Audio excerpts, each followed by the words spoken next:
हाँ जी. So beta, already we have started with this body fluid circulation. That is, we have studied about the components of the blood. Blood as a body fluid. पहला हमने body fluid पढ़ लिया. That is the blood. Second is the lymph. ठीक है.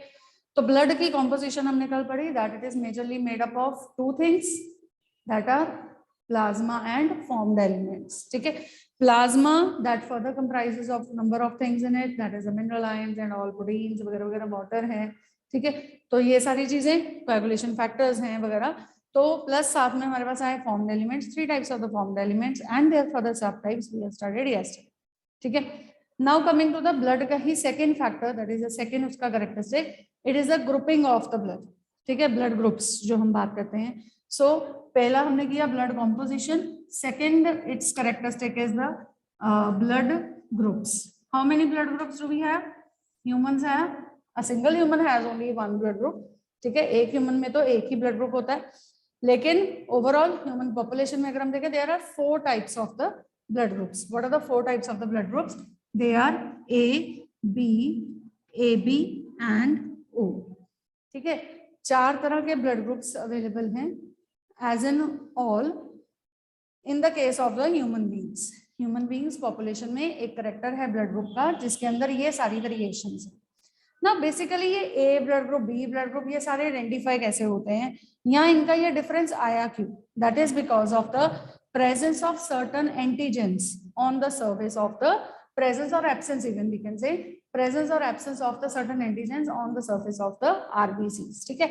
Antigens present हैं या absent हैं, एक तरह की हैं, दोनों तरह की हैं. इन चीजों के बिहाफ पे हमने इन ब्लड ग्रुप्स को डिफरेंशिएट किया और इनके नाम दिए. ठीक है. सो दैट इज एब्सेंस और presence of the antigens on the surface of RBCs. ठीक है. आरबीसीज के सरफेस के ऊपर एंटीजेंस की प्रेजेंस की वजह से ये अलग अलग बने. जैसे इफ आई से दीज आर द 4 टाइप्स. ठीक है. ये चारों टाइप्स हैं. तो antigen on the surface of, antigen on the RBC कौन सा होगा? If a person is having the blood group A, कौन सा होगा antigen on the surface of the RBC? That is antigen will be A only. ठीक है. Antigen उसका ए, receptive to ए.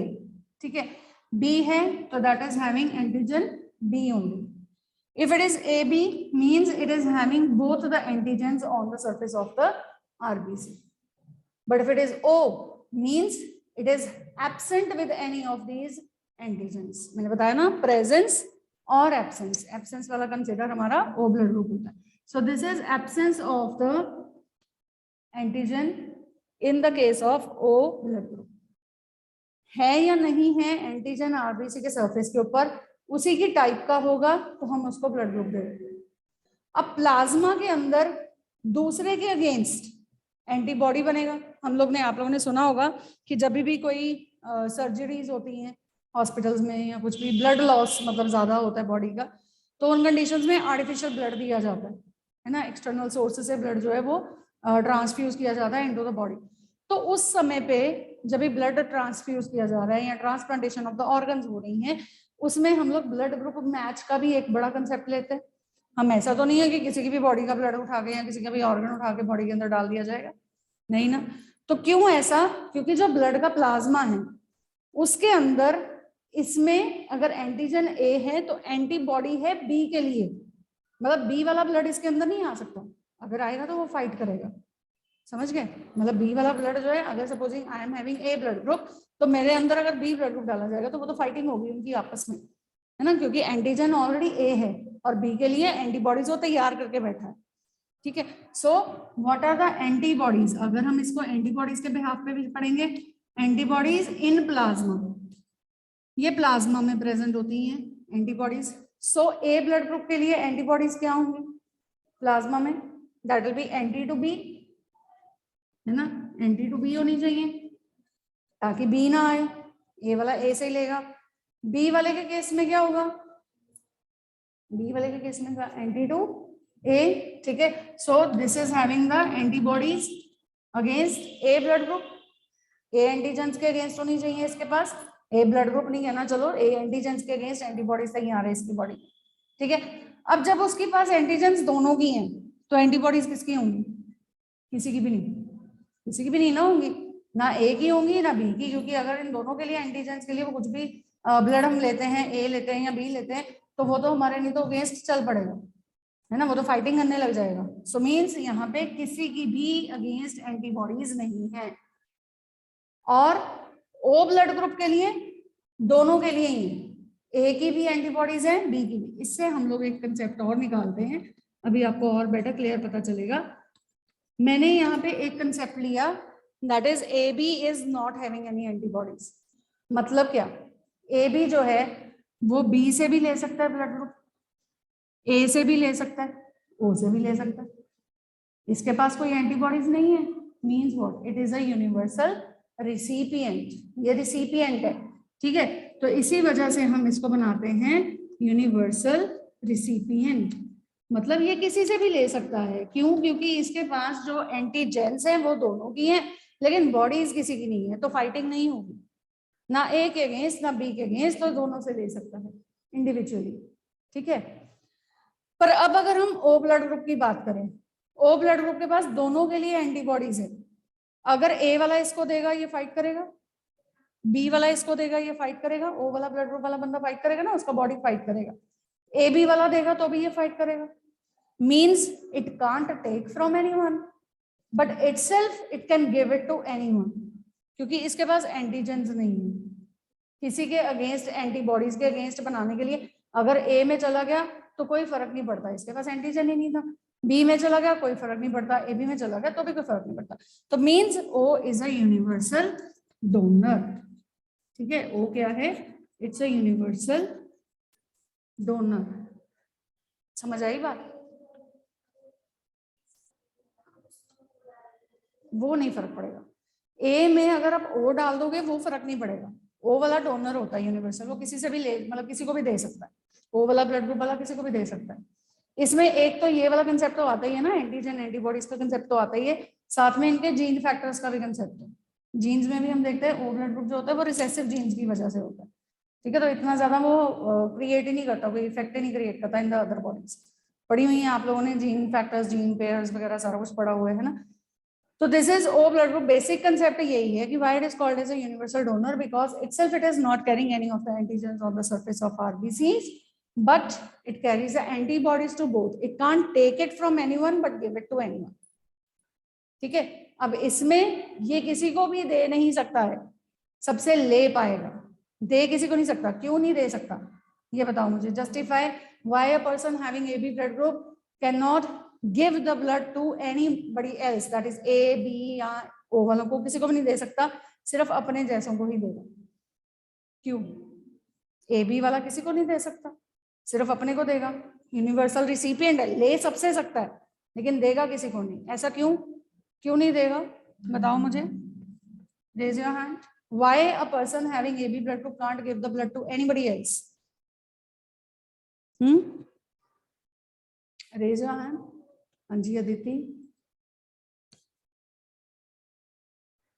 बोलो, अनम्यूट करो। मैम क्योंकि उसमें दोनों एंटीजन प्रेजेंट होंगे ना, उसके ए अंदर एंड बी। और हाँ, और मैम अगर वो किसी को देगा तो फिर क्या होगा? वो क्या होगा? मैम जैसे ए वाले को अगर वो देगा तो वो जो दूसरा ब्लड ग्रुप वाला होगा वो ए को तो एक्सेप्ट कर लेगा, बट बी वाला के अगेंस्ट वो एंटीबॉडीज बना लेगा। You are very near by, very good, very right, nice try, but justification अच्छे नहीं हुआ। मैं बताती हूँ। देखो ए बी वाला जो है, ये ए बी वाले ब्लड ग्रुप के अंदर दोनों की एंटीजेंस है। मैंने ये और में नहीं लिखा, और में नहीं लिखा मैंने इसमें कॉमा डाला है। Comma means it is having both, दोनों की एंटीजेंस है इसके पास, ठीक है। अब अगर ए बी इकट्ठी जाएंगी, जहां पे भी जाएंगी इकट्ठी जाएंगी, अगर ये ए बी वाला blood group A blood group वाले बंदे को दे रहा है तो वहां पे ए के लिए तो चलो नहीं है एंटीबॉडीज, पर बी के लिए तो है ना। बी के अगेंस्ट ये काम करेगा, मतलब इनको किल करेगा ऑन एंड ऑल। इसका ही नेचर डी नेचर हो गया ना, अगर बी वालों को किल कर देगा ए बच गएगा, वो तो ए ब्लड ग्रुप हो गया। मतलब क्या? It is showing the reaction against the B, B factors, B antigens, ठीक है। If it is given to the B blood group वाला person, it is giving the reactions against the A blood group, क्योंकि इसमें antibodies क्या करती हैं, fight करती हैं, है ना, अपने पैथोजन के लिए। हमेशा एंटीबॉडीज होती है वो पैथोजन स्पेसिफिक होती है, एंटीजन स्पेसिफिक होती है। अगर ये एंटी टू ए है, मतलब एंटीबॉडीज क्रिएट कर रहा है ए के लिए, तो वो जो एंटीबॉडीज ए के लिए इसको किल करेंगे, फाइट करेगा वो। नेचर फिर से डी नेचर हो गया इसका, दैट इज ए बी, अपने आप में ए बी नहीं रहा, means one of the components, दोनों इकट्ठे जाने चाहिए जहाँ जाए, तो वहां पे कंपोनेंट नहीं बचे। ठीक है, अब अगर इन दोनों को डाल दिया ओ वाले में, मतलब ए बी का ब्लड ग्रुप डाल दिया ओ वाले में, तो इसके पास तो दोनों के लिए एंटीबॉडीज हैं, तो दोनों ने फटाफट से फाइटिंग करनी शुरू कर देनी ए और बी के साथ, कुछ भी नहीं बचेगा, मतलब वो भी नहीं यहाँ पे सक्सेसफुल हुआ। Means what, A B can not give it to anybody but can take it from all, O can not take it from all but can give to anyone. Done, समझ आ गई बेटा ये बात? This is a table given in your NCERT, but to understand this there is a big question mark over it, because nothing as in the form of the, you can say, text has been given much a lot about this table, that is not described in your NCERT. If this is clear then I proceed further. Anybody having any confusion? क्योंकि इसका कुछ भी text आपकी NCERT में as such explanation में नहीं है, why this why that, but you are given the question why AB is a universal recipient and why AB is a universal, sorry, O is a universal donor और opposite, जैसे भी questions मैंने discuss किए, ऐसा कुछ भी question हो सकता है, लेकिन it is only table which is given, no text. Any question, any doubt to anyone still who has not understood the concept? Any confusion? All clear? पक्का? Done? Okay, so next is after this, ये तो हुई एक चीज, that is about the one thing, that is the blood groups में A B and ओ। ठीक है, अब ये ए बी ओ हमारे पास ब्लड ग्रुप्स हैं, लेकिन आप लोगों ने कई बार सुना होगा कि ब्लड ग्रुप्स में हमारे पास एक साथ में हम पॉजिटिव नेगेटिव भी बोलते हैं, I am A positive, I am B positive, I am O negative, I am A B negative, कुछ ऐसा बोलते हैं ना। तो what is that positive and negative now? That is another factor of the blood groups, along with its type we have another factor responsible for this, and that is the rhesus factor.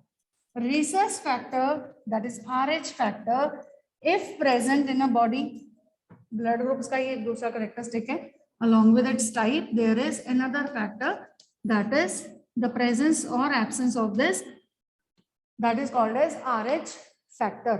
Means अगर ये present होगा, अगर RH factor blood के अंदर present है, तो हम बोलते हैं बंदा जो है that is showing the positive. ठीक है, means what, that is the blood group A, along with that we say positive. ठीक है, RH factor अगर present है, RH was first identified from the rhesus monkeys. ठीक है, if RH is not there, means the RH के against antibodies produce हो रही है बॉडी के अंदर, तो मतलब वो RH उसके अंदर है ही नहीं है, बॉडी के अंदर ऑलरेडी RH factor था ही नहीं, उस ब्लड के अंदर था ही नहीं, और अगर नहीं प्रेजेंट होता है तो हम कहते हैं द पर्सन इज नेगेटिव, है ना। सुना होगा आप लोगों ने कईयों में, नेगेटिव वैसे बहुत कम होते हैं, पॉजिटिव वाले ज्यादा होते हैं, रिसेसिव फीचर है नेगेटिव होना, but otherwise also there are some of the A negative, B negative, ऐसे वाले लोग भी होते हैं। It's not a kind of any problem कि ये फैक्टर है या नहीं है, कोई बड़ा इंपैक्ट डालता है या नहीं डालता, ऐसा कुछ नहीं है, but if present we simply call it as positive, if absent we simply call it as negative. According to this RH factor, as such इसका प्रेजेंस या एब्सेंस जो है वो हमारे लिए प्रॉब्लम नहीं है, लेकिन इसका मिक्सिंग एक बहुत बड़ा प्रॉब्लम है। मिक्सिंग एक बड़ा प्रॉब्लम है, क्यों? क्योंकि जिसके अंदर ऑलरेडी नहीं बन रहे हैं, मींस उसके अंदर कुछ तो ऐसे एंटीबॉडीज क्रिएट हो रहे थे जो इस RH फैक्टर को कभी वेलकम ही नहीं कर पाएंगे। समझ रहे हो मेरी बात? मतलब क्या कि जिस बंदे के अंदर नेगेटिव चल रहा है ऑलरेडी, जो RH पहले से ही एब्सेंट है, इसके अंदर उस RH फैक्टर को लेके एंटीबॉडीज क्रिएट हो रही थी, ताकि जब भी कोई RH फैक्टर यानी पॉजिटिव वाला ब्लड इस बॉडी के अंदर आएगा तो वो फाइट करेगा, समझ आ गई, और नेगेटिव रखेगा।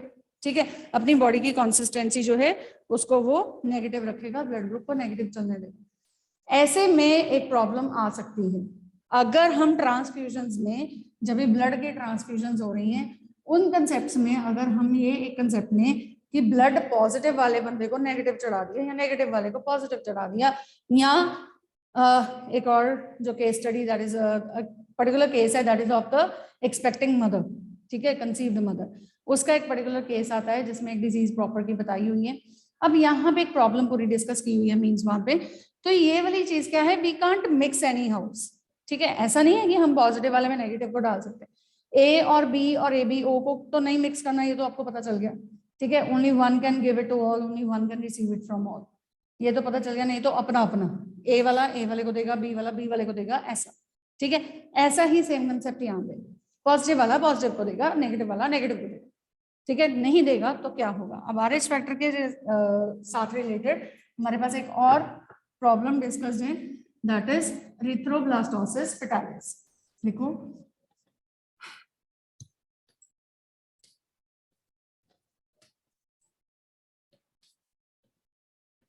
This is erythroblastosis fetalis, erythroblastosis fetalis. अब यहाँ पे फेटालिस वर्ड से आपको फीटस कुछ कुछ सिग्निफाई हो रहा होगा, and that is erythroblastosis mean something is happening to the erythro means blood, blood components को कुछ हो रहा है, आरबीसीज वगैरह में कुछ हो रहा है, चेंजेस आ रही है ना। तो अब यहाँ पे है क्या, this is a case from the conceived mother and expecting mother, say the mother who is expecting a fetus, that is she is pregnant, she was a RH negative mother, ठीक है, initially the mother she was RH negative mother, इन्होंने conceive किया, foetus जो है it is developing with in the body of this mother, ठीक है, and because मैंने बोला नेगेटिव वाले जो है वो कम होते हैं, ठीक है, जरूरी नहीं नेगेटिव वाला है तो आगे पेरेंट नेगेटिव है तो आगे ऑफस्प्रिंग भी नेगेटिव ही होगा, ऐसे तो फिर 50-50% पॉपुलेशन होती थी, है ना, तो this is negative let's suppose the fetus which is developing within the mother's body, that fetus is having the RH positive, ठीक है, जो fetus है इस मदर की बॉडी के अंदर उसमें RH पॉजिटिव है, मदर जो बर्थ देने वाली है उनके अंदर RH नेगेटिव, ठीक है, पहले तो केस में कोई प्रॉब्लम नहीं आ रही है, क्यों, क्योंकि मदर की बॉडी अपना काम कर रही है, it is supplying the blood into the body of this own self, ठीक है, RH पॉजिटिव के अगेंस्ट अभी तक मदर की बॉडी ने काम करना शुरू नहीं किया, जब तक के लिए फीटस का बर्थ नहीं हो रहा, मतलब क्या है, जब तक फीटस एक प्लेजेंटल सैक के अंदर है तब तक के लिए it is being nourished by the nutrients and everything everything, है ना, no exposure of the blood is there, exposure and mixing of the blood नहीं है, ठीक है, जब फीटस की पार्ट्यूरेशन होगी यानी कि फीटस को बर्थ दिया जाता है उस टाइम पे ब्लड इंटरमिक्स होगा, ठीक है, फीटस की अम्बिलिकल कॉर्ड में ब्लड है, मदर की अम्बिलिकल कॉर्ड है ना, जब इकट्ठा किया है तो उस टाइम पे क्या है, पार्ट्यूरेशन के टाइम पे क्या है, दोनों के ब्लड जो है वो मिक्स हो जाएंगे, मदर की बॉडी में फीटस का दिया हुआ RH पॉजिटिव वाला जो फैक्टर है वो एड ऑन हो जाएगा, मदर की बॉडी को तो कोई प्रॉब्लम नहीं आ रही, खैर अभी नहीं आ रही, ठीक है, अभी पहली वाली फीटस की बर्थ हो गई तब तक के लिए कोई अटैचमेंट नहीं था, कोई भी मिक्सिंग नहीं था, लेकिन जब फीटस का बर्थ हो गया उसके बाद पॉजिटिव जो है अब वो मदर के अंदर कहीं ना कहीं RH पॉजिटिव भी एड ऑन हो गया after the first delivery, after the first child. अब मदर की बॉडी क्या है, उसके अंदर तो दोनों चीजें आ गई, नेगेटिव भी आ गया and to some extent positive के भी एंटीबॉडीज जो है वो भी आने शुरू हो गए, मतलब RH पॉजिटिव भी आ गया, नेगेटिव भी आ गया, दोनों है, नेगेटिव तो पहले से थी, पॉजिटिव अभी फर्स्ट ट्रांसफ्यूजन से हो गया, ठीक है।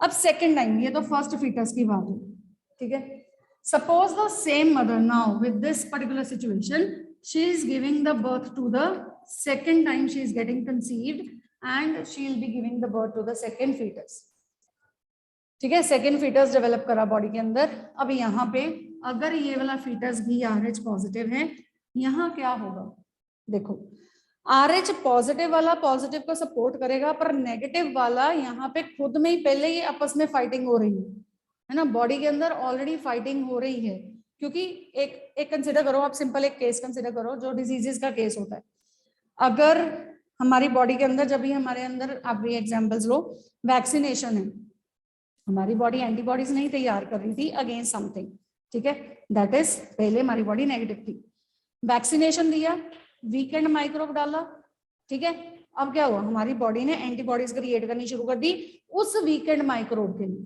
तो यहाँ वीकेंड माइक्रोब कौन है, RH पॉजिटिव, समझ गए, वैक्सीनेशन का कंसेप्ट देखो ना, अब ये हमारी बॉडी थी, हमारी बॉडी पहले से एंटीबॉडीज नहीं बना रही थी, पर जब वीकेंड माइक्रोब गया तब हमारी बॉडी ने एंटीबॉडीज बनानी शुरू कर दी, वो होती है प्री वैक्सीनेशन बूस्टर्स जो लगते हैं, है ना, अब अगर वो माइक्रोब आएगा, हमारी बॉडी के एंटीबॉडीज तैयार है, वो उसको मार देंगे, वो ये कंसेप्ट है, समझ गए?